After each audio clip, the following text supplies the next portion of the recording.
ये हमारे पास में कैरेक्टरिस्टिक इक्वेशन होती है, हमने आइगन वैल्यूज और आइगन वेक्टर्स में भी देखा है।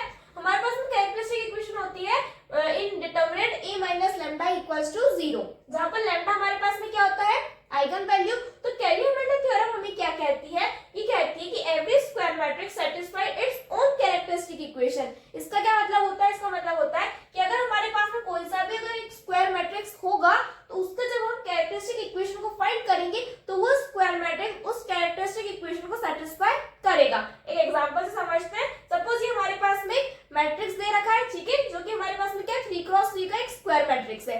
नाउ अगर हम इसकी कैरेक्टरिस्टिक इक्वेशन बनाएंगे तो हम इस तरह से बनाएंगे a minus lambda equals to 0। तो सपोज जब हमने इसकी कैरेक्टरिस्टिक इक्वेशन को बनाई तो वो हमारे पास सपोज इस तरह से कुछ बनी, ठीक है। अगर हमारे पास में कोई इक्वेशन बन गई तो हम वहां पर क्या लिख सकते हैं, बाय कैली-हैमिल्टन थ्योरम, जहां जहां पर भी हमारे पास में लैम्डा है वहां पर हम उसको a के साथ में रिप्लेस कर देंगे, ठीक है। यहाँ पर लैम्डा क्यूब तो हमने a क्यूब कर दिया, लैम्डा स्क्वायर है तो a स्क्वायर कर देंगे, यहाँ पर लैम्डा है तो a लिख दिया, ठीक है। जहां पर भी लैम्डा होगा वहां पर हम क्या कर देंगे, उसको a के साथ में रिप्लेस कर देंगे। तो बाय कैली-हैमिल्टन थ्योरम उसने यही कहा था कि क्या है कि बाय स्क्वायर मैट्रिक्स जो होता है वो उसकी कैरेक्टरिस्टिक इक्वेशन को सैटिस्फाई करता ही है, ठीक है। तो ये हमारे पास में स्क्वायर मैट्रिक्स था, इसकी जब हमने इक्वेशन बनाई तो ये इक्वेशन बनी, तो ये जो स्क्वायर मैट्रिक्स होगा वो इस इक्वेशन को सैटिस्फाई करेगा। मतलब कि जब भी हम यहाँ पर a की वैल्यूज को रखेंगे, मैट्रिक्स को रखेंगे, जब इसको सॉल्व करेंगे तो हमें क्या मिलेगा, एक नल मैट्रिक्स मिलेगा।